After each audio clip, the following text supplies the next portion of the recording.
Hello again. Tonight we're going to discuss what Euclid can see. And I'm not talking about the guy named Euclid. I'm talking about the Euclid Space Telescope. Get into the details of that. So Euclid is the European Space Agency's latest deep space telescope. It is currently orbiting about Lagrange point 2, or L2. It's hanging out with the likes of Gaia and James Webb Space Telescope. They're on slightly different tilted orbits, slightly different periods of orbits. They're in that same area, so they essentially are at a point where they swing around with the Earth as the Earth goes around the sun. So it's about 1.5 million kilometers or 932,000 miles from Earth. It's beyond the moon.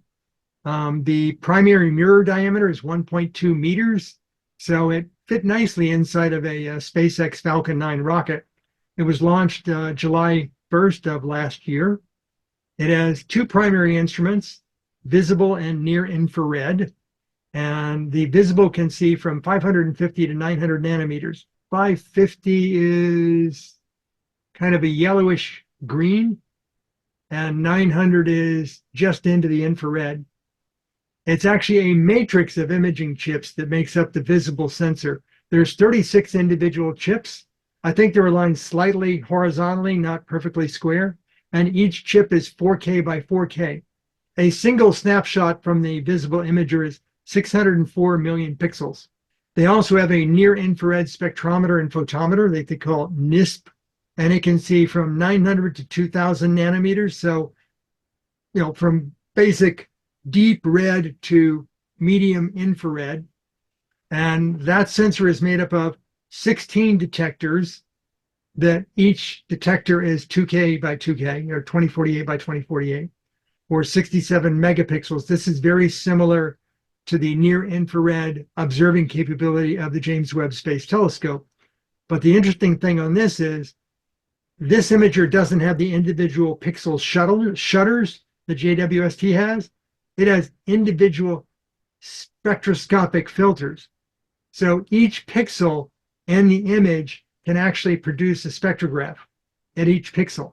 So they can judge, shifts of galaxies by rotation, as this side is more red shifted than that side's more blue shifted.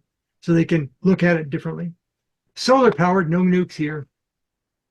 Now their mission is expected to last 6 years, as opposed to JWST, which was expected to last 5 years until it gets extended.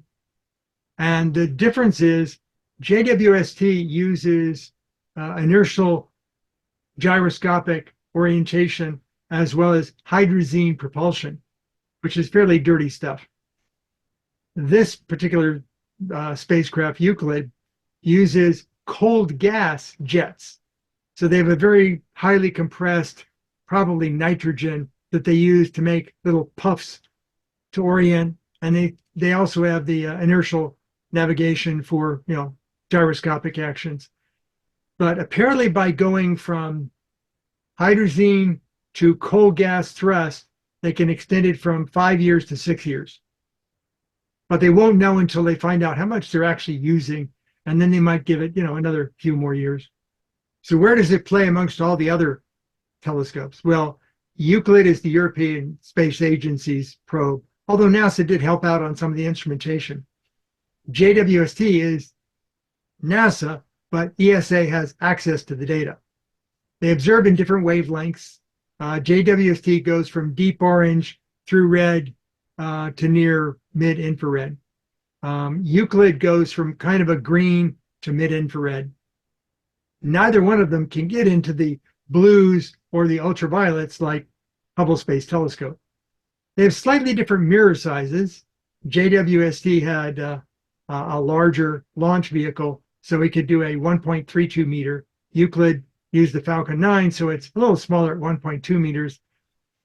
And you might want to discuss, what else has a 1.2 meter diameter mirror? KH-11 spy satellites.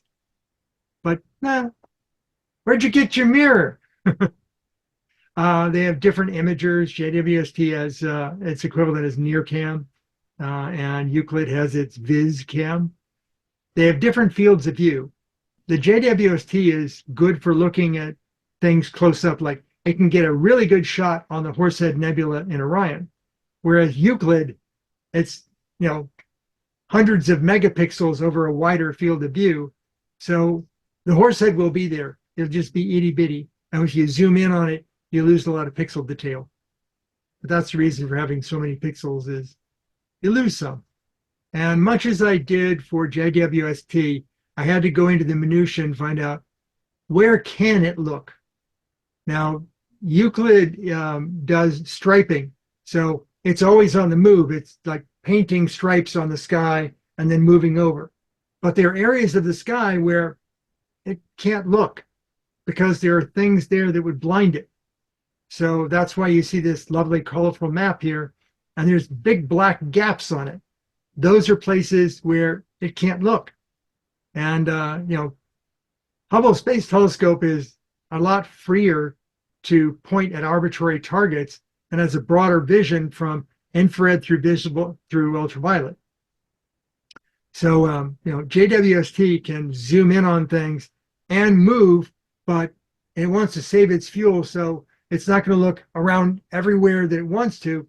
It's going to look over here, spend some time over here, look at all the stuff over here, and then move over here, look at some stuff.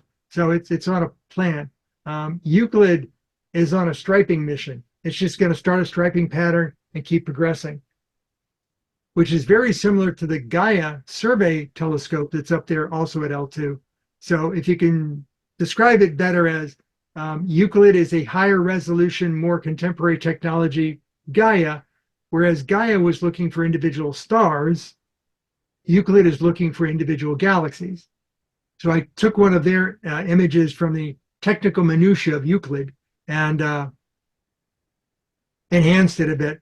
So the gray areas on the top and bottom, those are where actually Euclid can see.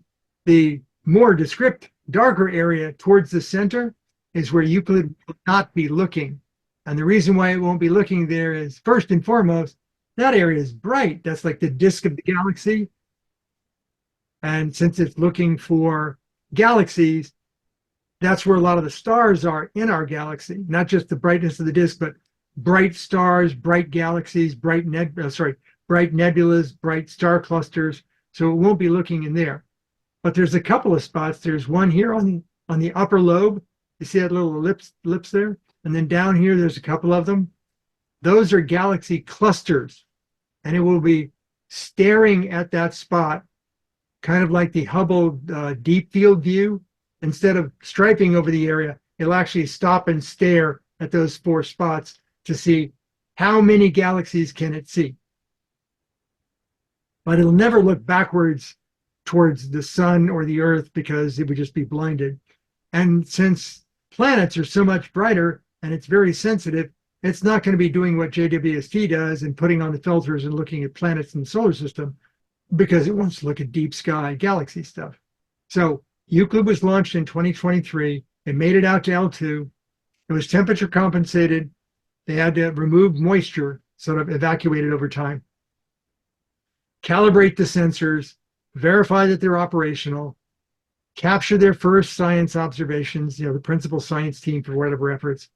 And then now they've publicly released their first science image. And much like JWST, it was only like 5 or 6 images.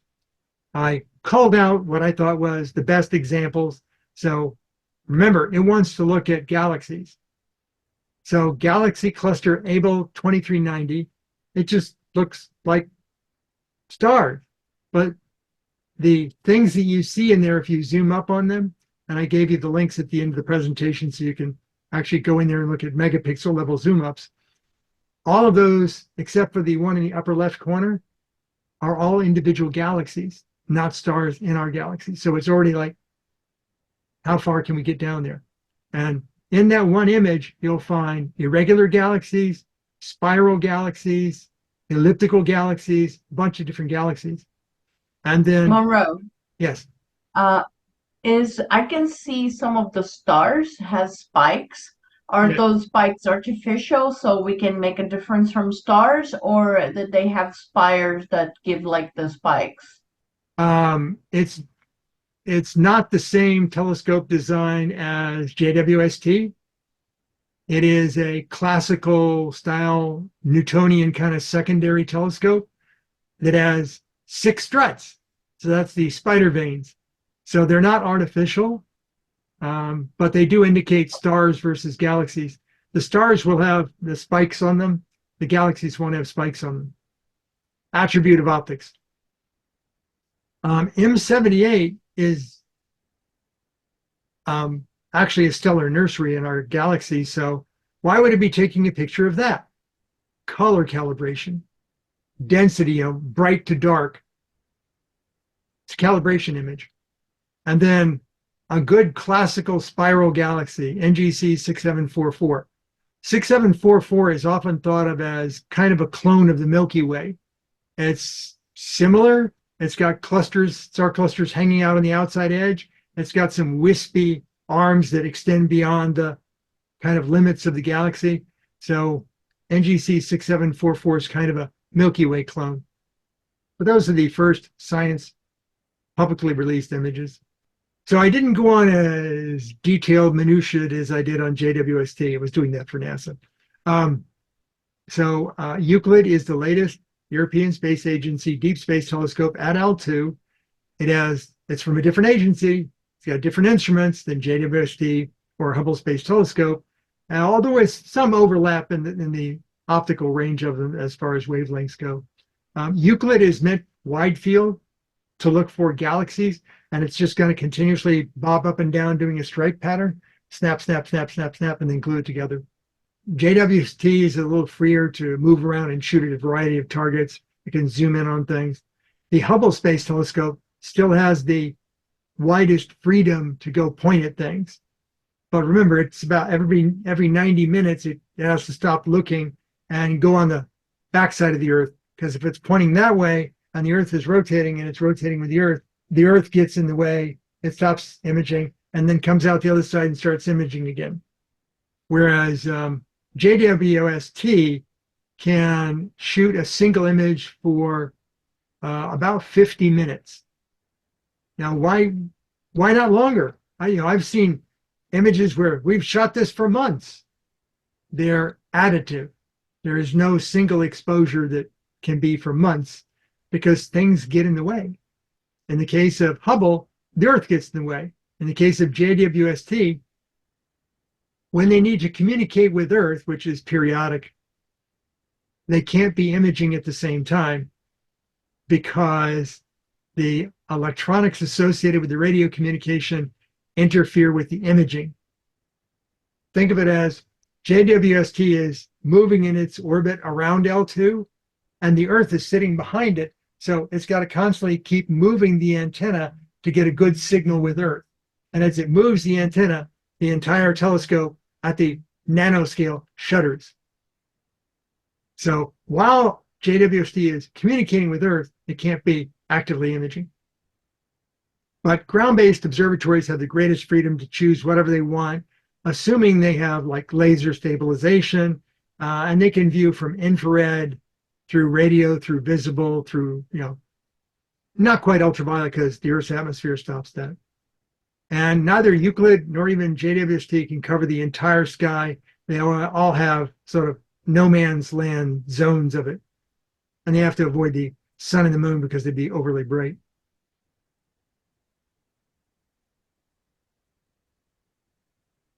And just a few links. The Euclid ones, those are on a deep dive. You can go down the rabbit hole like JWST fairly deep as to, I want to look at the instruments, I want to look at the images, I want to look at its mission parameters, I want to look at how long it's going to last. So although there's only 3 links there, there's a lot of stuff behind them.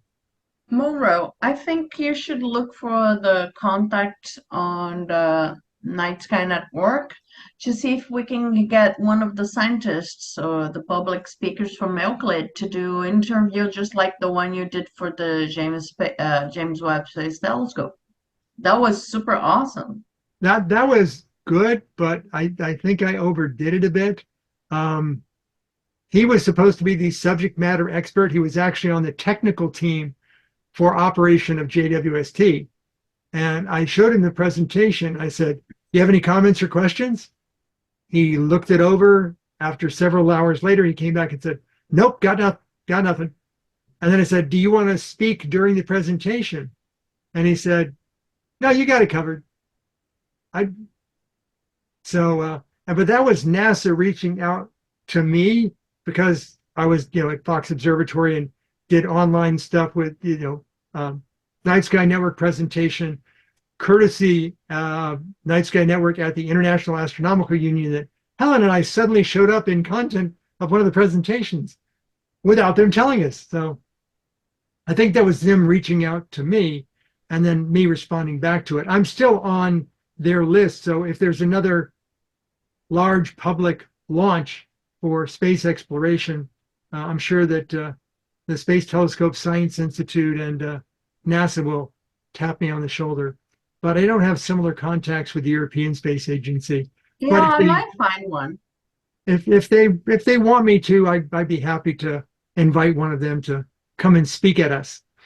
Yeah, because that one with the speaker was pretty good. I Yep. think that's the one that has the most talk.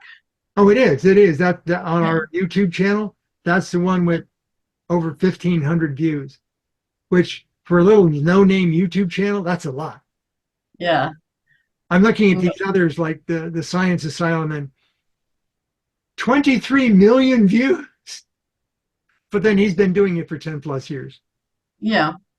But sometimes they want, especially the ESA wants Yeah. more of the people, eyeballs from the people here, to take a look at what they're Wants the doing too. American point of view. Yes. Some of the scientists go there, especially because they don't have to kill a lion every day. They have their, Yeah. Well, maybe once I post this, healthcare and basic needs of survival taken care of so they can do their science. maybe once I post this as a public video and I leave in a little of your commentary tonight, that All right. yeah, because it does say on your naming there, not just your name, but mods, Sophia, AAA. So we have some credibility in our group. All right.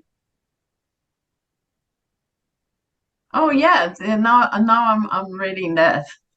Yes. I probably changed my name because of like going to conferences for the Yeah. planetarium or other things, and they need to know who I am. Yeah, I have the same sort of thing when I show up on one of my medical device or radio astronomy events and it says Broward Astronomy. Like, oh, I forgot to flip the name back. Oh, yeah, we know it's you. We can tell by the voice. Okay. All right. Well, so if anyone from ESA wants to do technical comments or show a little bit more of the mission during Broward Astronomy presentation, that would be totally welcome, and most of us would love to have it.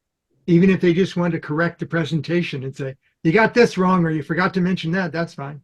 Yeah, okay. And we're a tough crowd because most of us know how to do like really good questions. Actually, the questioning of the other video was the best part. Yeah. Well, we know a thing or two about a thing or two. Exactly. And so when you look at those wavelengths, you normally are getting some of the infrared wavelength. You can do chemical composition. Yep. You also can do, measure distance using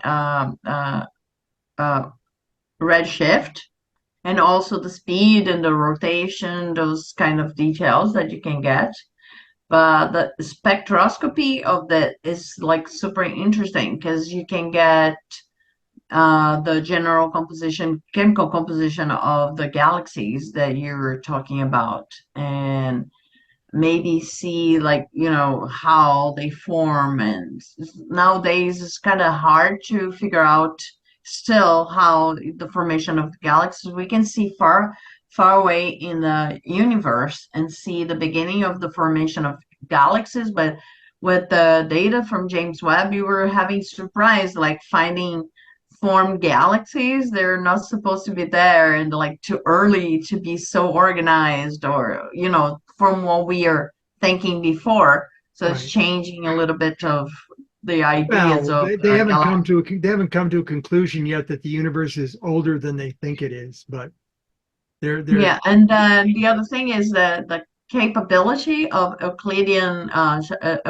Euclid telescope also to look at the spectroscopy of areas here in our own galaxy.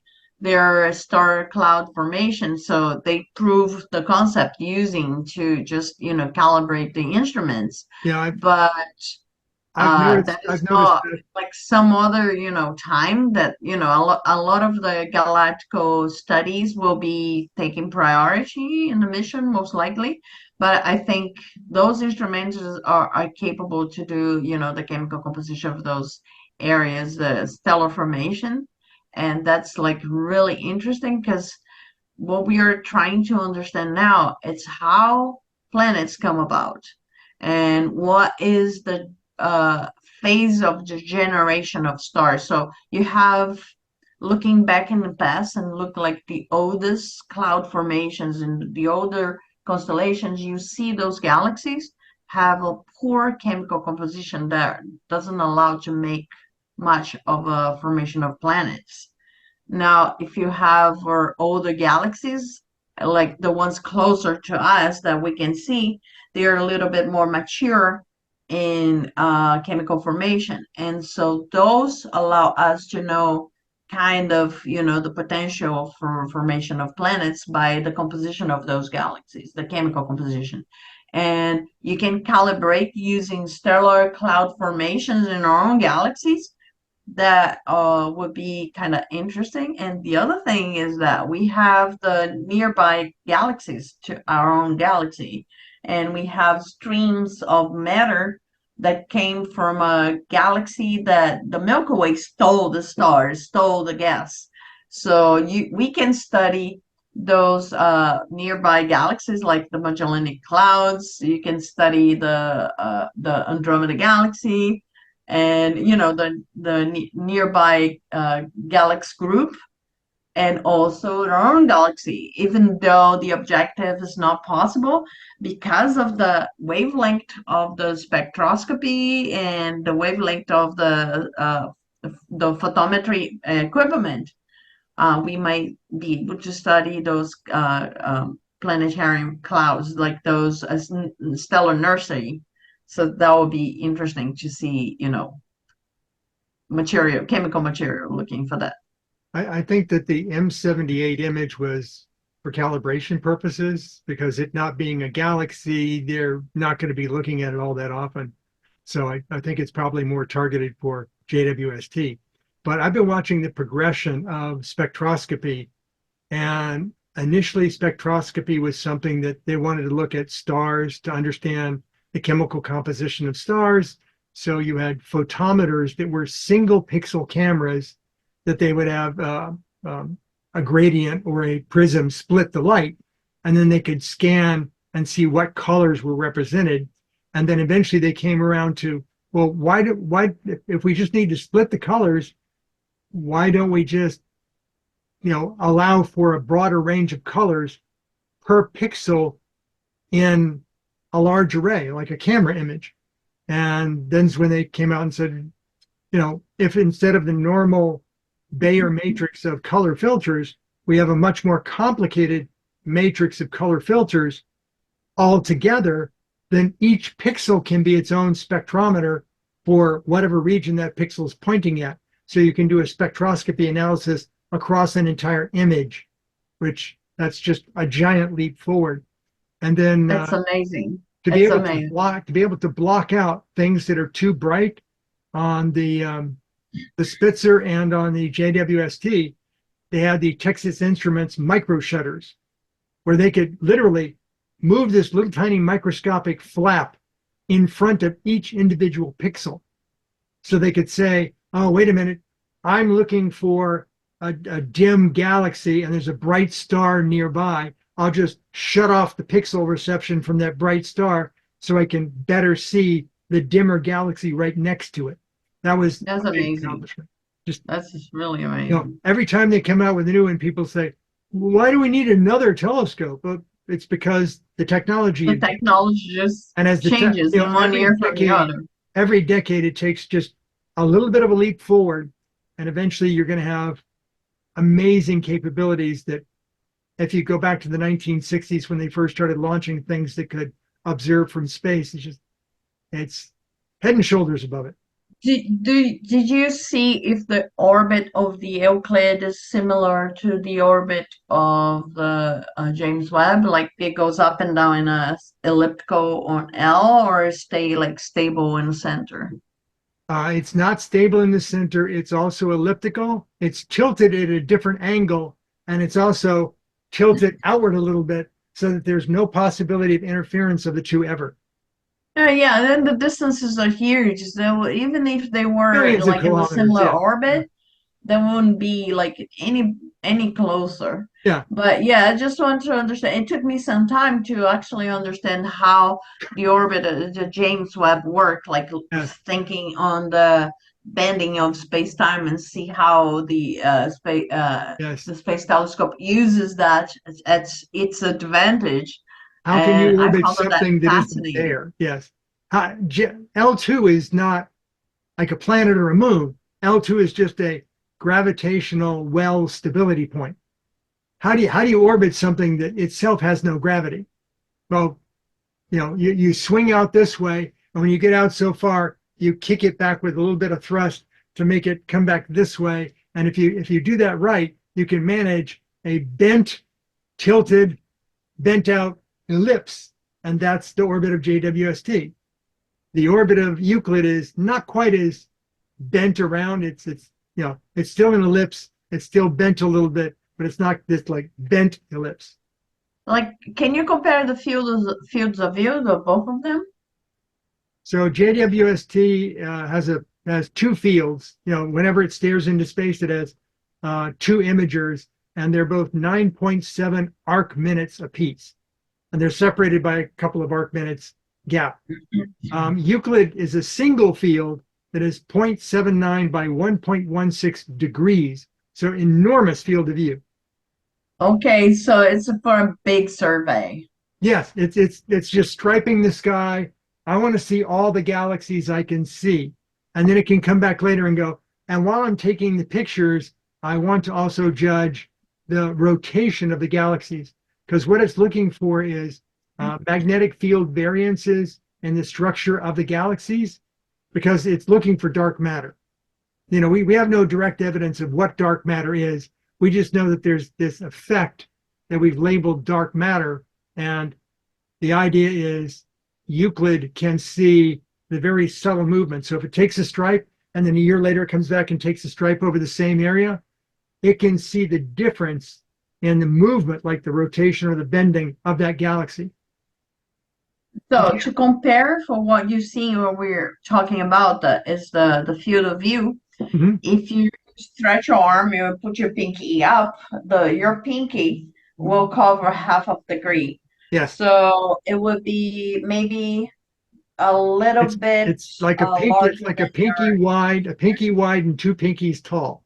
yeah. So that will be the field of view. So it's quite large for a space telescope compared to the James Webb. It would be if you hold a needle from that same distance, stretch your arm and put that needle up, and that will be how much you would be able to, how much sky you would be able to see with James Webb Space Telescope. That's the difference. So you have like a hole that is larger that you can see visibly, and the James Webb is a tiny little pinpoint in the sky that you can see.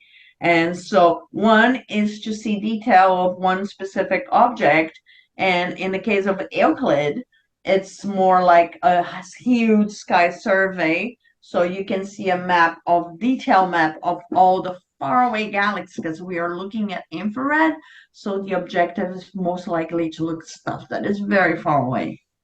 Yeah, and the closest comparison would be with Gaia, because Gaia is also a wide field survey telescope. But Gaia is looking for stars in our galaxy, whereas Euclid's looking for other galaxies beyond ours. Different instruments for different reasons. Okay. Any other comments or questions about Euclid? All right, then I'm going to stop recording.